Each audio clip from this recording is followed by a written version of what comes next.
হযরতে মূসা আলাইহিস সালাতু ওয়াস সালামের জামানায় এক ব্যক্তি এত অন্যায় করেছে, অপরাধ করেছে, সীমালঙ্ঘন করেছে, নাফরমানি করেছে, প্রকাশ্যে গোপন গুনাহ করেছে।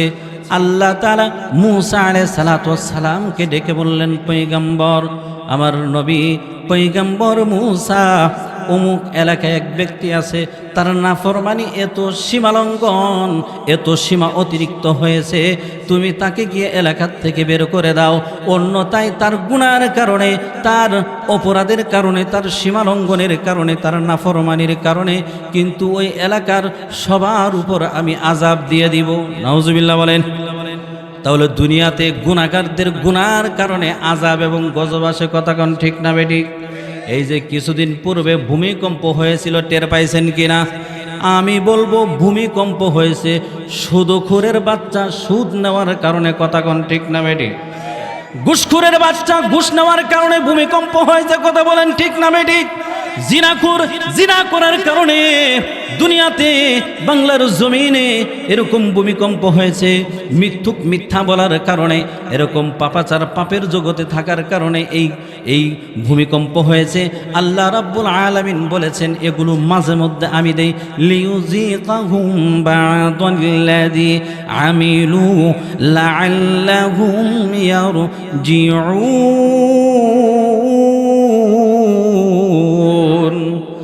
আল্লাহ তাআলা বলেন, কিছু আস্বাদন করাই যাতে ফিরে আসো। যাতে কি করো? ফিরে আসো। গুনাহগার গুনার পরে কোনো শাস্তি, কোনো গজব যদি তার সামনে চলে আসে, তাহলে বুঝতে হবে আল্লাহ তাআলা ফিরে আসার জন্য বার্তা দিতেছেন। কথা কোন ঠিক না বেঠিক? আওয়াজ করে বলেন ঠিক না বেঠিক? কিন্তু এই ঘটনার পর, ভূমিকম্পের পর সুদ করে সুদ ছাড়ছেনি? আওয়াজ করে না কেন? ঘুষখোর ঘুষ ছাড়ছেনি? চুর চুরি ছাড়ছেনি? ছাড়ে নাই। তাহলে ভূমিকম্প আবার আইবনি, রেডি থাকো। আমি কি করব? তাহলে আমাকে বাঁচাইতে হবে, নিচে বাঁচবো। যেমন আমি আমার এলাকায় 1 টাকা ঘুষ নিতে দিব না, এরকম একটা টিম তৈরি করেন। যেটা ঘুষ নিব, ঘুষ ওরে এনে ধরুন ঠুস মাইরা লাবেন, ঘুষ নিতে পারবেন না, খায় মর, সুদ দিতে পারবি না, নিতে পারবি না।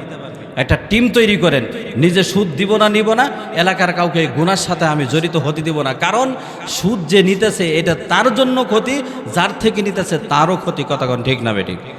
যারা দেখতেছে, সহযোগিতা করতেছে, তাদের জন্য ক্ষতি। কথা কোন ঠিক না বেঠিক? এই ক্ষতির থেকে বাঁচানোর জন্য সর্বোচ্চ পদক্ষেপ নিতে হবে। কিভাবে? আজকে যদি একজনের ঘরে যদি আগুন ধরে যায়, তাহলে আপনারা এনে বসে থাকবেন?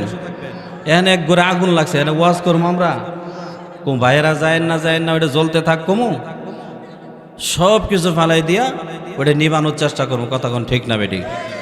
কিন্তু সুদখোর, ঘুষখোর, চোর, ডাকাত, বাটপার, সিটার যত নাফরমান আছে, জাহান্নামের আগুন তাদের উপর ধাউ ধাউ করে জ্বলতেছে। কথা কোন ঠিক না বেঠিক?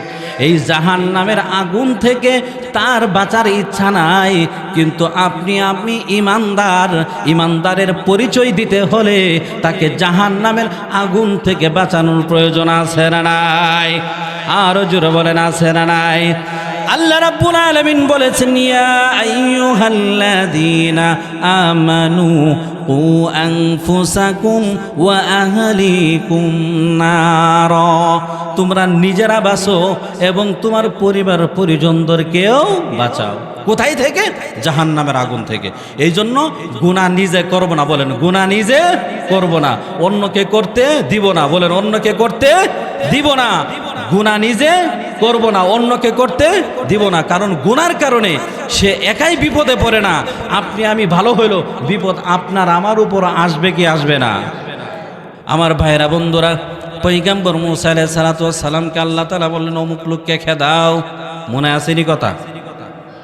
মূসা আলাইহিস সালাতু ওয়াস সালাম বললেন যে আল্লাহ সময় দেন, তাড়াতাড়ি খেদাইতেছে। দৌড়ায় গেছে, গিয়ে বলে, এই আল্লাহর নাফরমান, এত নাফরমানি করেছো, এত অন্যায় করেছো, তাড়াতাড়ি এলাকা ছাড়ো, অন্যথায় ফেরেশতা কিন্তু লাইতে হবে তোমার গারো। তাড়াতাড়ি ছাড়ো, আযাব কিন্তু আইসে পড়তেছে। এখানে যারা থাকবে তাদেরকে সহ কিন্তু আল্লাহ তাআলা দিবে আযাবে লিপ্ত করে। এবার আল্লাহর ওই বান্দা যেতে চায় না। মুসা আলাইহিস সালাম চাপ প্রয়োগ করছেন, বাইরে যে একটা বস্তিতে অবস্থান নিয়েছে। আল্লাহ রাব্বুল আলামিন পয়গম্বর মূসাকে পরের দিন ডেকে বলেন, ও মূসা, তোমাকে বললাম অমুক ব্যক্তিকে বের করে দাও, কিন্তু তুমি তো তাকে বের করলা না। আল্লাহ তাআলার পয়গম্বর মূসা আলাইহিস সালাতু ওয়াস সালাম বলেন, আল্লাহ কি বলেন বের করি নাই? আমি তো তাকে বের করে দিয়েছি, সেই এলাকায় নেই। আল্লাহ তাআলা বলেন সে ওই এলাকা ছাড়ছে, কিন্তু আবার বস্তিতে অবস্থান নিয়েছে। ওখানেও আমার অনেক বান্দাবান্দি আছে, আমি চাই সে আমার ওই বান্দাবান্দিদের সাথেও থাকতে পারবে না, সেখান থেকেও বের করো। মূসা আলাইহিস সালামকে আল্লাহ একটু সময় দেন, দৌড়ে আবার গেছে, এই বস্তিতেও তোর জায়গা নাই, বেরো, কারণ তোর কারণে আযাব আসন্ন। আমি যখন বুঝতে পারবো কারো কারণে বিপদ আমার উপর আইতাছে, আমি হেরে চান্স দিমু। এবার আল্লাহর বান্দা যাইতে চাই না, মূসা আলাইহিস সালাম চাপ প্রয়োগ করে সেখান থেকেও বের করে দিলেন। এবার সে ওখান থেকে বের হয়ে তাফসীরের কিতাবে আসছে একটা জনমানবহীন জঙ্গলে চলে গেছে, যেখানে কোনো মানুষ নাই। 1 দিন 2 দিন 4 দিন 5 দিন 1 মাস 2 মাস সেখানে সে থাকে, আর গাছের যে ফলমূল আছে এগুলো খায়। কোনো মানুষের কাছে সে আসতে পারে না, ওখানে থাকে কেউ নাই। কিছুদিন পর তার শরীরে এমন এক রোগ দেখা গেল, শরীরের বিভিন্ন অঙ্গ প্রত্যঙ্গগুলো পচতে শুরু করছে। এবার হাঁটা চলা করতে পারে না, গাছের নিচে শুয়ে রয়েছে, তাকে দেখার জন্য কেউ আসে না, সেবা শুশ্রূষা করার জন্য কাউকে পায় না। এবার আসমানের দিকে তাকায়া মালিকের সাথে তার নেটওয়ার্ক হয়ে গেছে। আল্লাহু আকবার কোন, আরো জোরে বলেন আল্লাহু আকবার। আসমানের দিকে তাকায়া চোখের পানি ছেড়ে বলে, মালিক, নাফরমানি করেছি, গুনাহ করেছি, আপনার সাথে বেয়াদবি করেছি, এতটাই সীমালঙ্ঘন করেছি, আত্মীয় স্বজন এলাকা ছাড়তে আমাকে বাধ্য করেছেন, জনমানবহীন এলাকায় আমি পড়ে রয়েছি। ও মালিক, আজকে যদি আমি আমার এলাকায় থাকতাম তাহলে আমার স্ত্রী আমার পাশে বসে আমার সেবা করত। কথা কোন ঠিক না বেঠিক? রোগী ব্যক্তির সেবা করার মধ্যে অর্ধেক সুস্থতা, কথা কোন ঠিক না বেঠিক? বাকি অর্ধেক হলো ঔষধে, আর অর্ধেক সুস্থতা হলো তার সেবার মধ্যে, কথা কোন ঠিক না বেঠিক? রোগী ব্যক্তি যখন সেবা পায় তখন তার মনটা চাঙ্গা হয়ে যায়। হালতে দরমান্দেগা কাছে দানাত কেবা হাওয়ালে খেস দরমানাত। অসুস্থতার বেডে যে শুয়ে থাকে একমাত্র সেই জানে ওই বেডটা তার জন্য কত ভয়ঙ্কর, কথা কোন ঠিক না বেঠিক?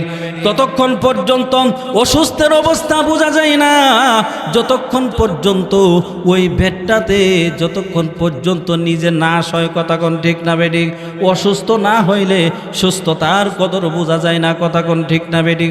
কত মানুষ মাসের পর মাস, বছরকে বছর হসপিটালের বেডে শুয়ে থাকে আর নীরবে কাঁদে আর বলে, মালিক, কতদিন হয় এলাকার মসজিদটা দেখি না, কতদিন হয় প্রিয়জনের চেহারা দেখি না, কতদিন হয় যেই এলাকায় জন্মগ্রহণ করেছি ওই এলাকার গাছপালা উঠানগুলোকে আমি দেখি না। ও মালিক, একটু সুস্থ করে দেন, বাজারেও যাওয়ার নিয়ত নাই, পায়ে হেঁটে যেন মসজিদ পর্যন্ত যেতে পায়, কথা কোন ঠিক না বেডি? এটা অসুস্থ মানুষের অবস্থা, কথা কোন? এবার আসমানের দিকে তাকায়া বলে, মালিক, আমি আপনার নাফরমানি করেছি, এত অন্যায় এত অপরাধ করেছি মালিক, আত্মীয় স্বজন থেকে আমি ছিন্ন, দূরে জনমানবহীন এলাকায় আমি পড়ে আছি। ও মালিক, যদি আমি আমার এলাকায় থাকতাম, স্ত্রী পাশে বসে সেবা করত, কলিজার টুকরা সন্তান এসে বলতো, বাবা তোমার কি হয়েছে? মা বাবা এসে বলতো, বাবা সুস্থ হয়ে যাবি, কষ্ট নিস না, কাঁদিস না, তুই অতি তাড়াতাড়ি সুস্থ হয়ে যাইবি। প্রতিবেশী মানুষগুলো দেখতে আসতো, এভাবে প্রিয়জনগুলো পাশে বসে বসে আমার সেবা করতো, কথা কোন ঠিক না বেটি? এই কথাগুলো চিন্তা করতেছে আর চোখ থেকে টপ টপ করে পানি ঝরতেছে। আমার আল্লাহ ওই বান্দার চোখের পানি তার চোখ থেকে নিচে পড়ার আগেই তার মনের বাসনাকে কবুল করে নিয়েছেন। বলেন সুবহানাল্লাহ, আরো জোরে বলেন সুবহানাল্লাহ। আসমান থেকে ফেরেশতা পাঠায়া রব্বুল আলামিন তার মা বাবার রূপ দিয়ে পাঠাইছে, সন্তানের রূপ দিয়ে পাঠাইছে, জান্নাত থেকে হুর পাঠায়া দিছে, স্ত্রীর রূপ দিয়া রূপ ধরে তার পাশে আসছে, এসে তারা সবাই তার সেবা করা শুরু করে দিয়েছে। বলেন সুবহানাল্লাহ, আর জোরে বলেন সুবহানাল্লাহ। এবার ওই ব্যক্তি বুঝতে পেরেছে, আরে এইটা তো আমার অরিজিনাল আত্মীয় না, কারণ তারা তো জানেই না আমি কোন জায়গায় আছি, তারা আসবে কিভাবে। বোঝা গেল আমার আল্লাহ আমার দিলের চাহাতকে পুরা করে আসমান থেকে এই আত্মীয়দেরকে পাঠিয়ে দিয়েছে। বলেন আল্লাহু আকবার, আর জোরে বলেন আল্লাহু আকবার। এবার আসমানের দিকে তাকায়া মনে মনে যে কথাগুলো বলে কবি বলেন, বেগুনানা গাছতে বড় মা সাআতে, বেগুনানা গাছতে বড় মা সাআতে, বা হুজুরে দিল না করদম তাআতে। বলেন আল্লাহু আকবার। বড় দরামদ বান্দায়ে বগির খতা, বড় দরামদ বান্দায়ে বগির খতা, আবরুয়ে খুদ বইসিয়ারি খতা। মালিক এমন এক মুহূর্ত নাই, এমন একটা রাত নাই যেই রাত আমি আপনার নাফরমানি সারা কাটাইছি। প্রতিদিন প্রতি রাত প্রতিক্ষণ আপনার নাফরমানি করেছি, আপনার হুকুমকে অমান্য করেছি। আপনি যা থেকে বারণ করেছেন তা বারবার করেছি, যেটা করতে নিষেধ করেছেন সেটাই করছি। কত গুনাহ করছি কোনো হিসাব নাই, জমিন থেকে নিয়ে আসমান পর্যন্ত গুনাহ দিয়ে ভরে ফেলেছি, পা থেকে মাথা পর্যন্ত গুনায় জর্জরিত। ও মালিক আপনি বলেছেন লা তাকনাতু মির রাহমাতিল্লাহ, বান্দারে পাহাড় পরিমাণ গুনাহ হতে পারে, তুমি নৈরাশ হয়ো না। পাহাড় পরিমাণ গুনাহ, সমুদ্রের ফেরা পরিমাণ গুনাহ নিয়া তুমি যদি আমি আল্লাহর কাছে ফিরে আসো, আমি আল্লাহ তোমার জিন্দেগির সমস্ত গুনাহগুলো মাফ করে দিব। বলেন সুবহানাল্লাহ। লা তাকনাতু মির রাহমাতিল্লাহ, ইন্নাল্লাহা ইয়াগফিরুদ যুনুবা জামিআ, ইন্নাহু হুয়াল গফুরুর রহিম। বলেন আল্লাহু আকবার। ও ভাই, বনি আদম মাত্র গুনাহ হতে পারে, গুনাহ হওয়ার পরে নৈরাশ হয় না। এই রাত নিশীতে খাস দিলে রবের সাথে কানেক্ট দিয়া যদি তুমি তওবা করতে পারো, আজকের রাতটাই তোমার নাজাতের জরিয়া হয়ে যেতে পারে। কথা কোন ঠিক না বেডি? আমার ভাইরা বন্ধুরা, ঘটনা কি হলো ভালো করে খেয়াল করেন। এবার আল্লাহ তাআলা ওই বান্দার দুয়াকে কবুল করে আল্লাহ তাআলা রহমতের ফেরেশতা পাঠাই দিয়া মালাকুল মউতকে ঘোষণা দিয়ে দিলেন, ওই বান্দার জানটা ইমানের সহিত কবুল করে নিয়ে আসো। বলেন আল্লাহু আকবার, আর জোরে বলেন আল্লাহু আকবার। এবার সে হাসি খুশি মৃত্যুবরণ করলো। আল্লাহ তাআলা পয়গম্বর মূসা আলাইহিস সালামকে ডেকে বলেন, মূসা যাও অমুক জঙ্গলে যাও, আমার এক প্রিয় বান্দা আজ দুনিয়া থেকে বিদায় নিয়ে গিয়েছে। মূসা যাও নিজ হাতে তারে গোসল দিয়া দাফন কাফন করে তাকে কবরস্থ করে আসো। বলেন আল্লাহু আকবার, আর জোরে বলেন আল্লাহু আকবার। পয়গম্বর মূসা রব্বুল আলামিনের হুকুম পালন করার জন্য দৌড়ায় যাইতেছেন। খারাপ লাগতেছে না ভাইয়েরা আমার ভাইয়েরা বন্ধুরা? পয়গম্বর মূসা আল্লাহর হুকুম পালন করার জন্য দৌড়ায় আসলেন। কাছাকাছি যখন আসছেন, দেখেন আরে এইটা তো ওই ব্যক্তি যাকে এলাকার থেকে বের করে দিয়েছিলাম, আর তার পাশে যারা প্রতিবেশী ছিল মৃত্যুবরণ করছে। এখন আর প্রতিবেশী আছে না? নাই, কারণ এরা ছিল ফেরেশতা। এরা কি ছিল? ফেরেশতা।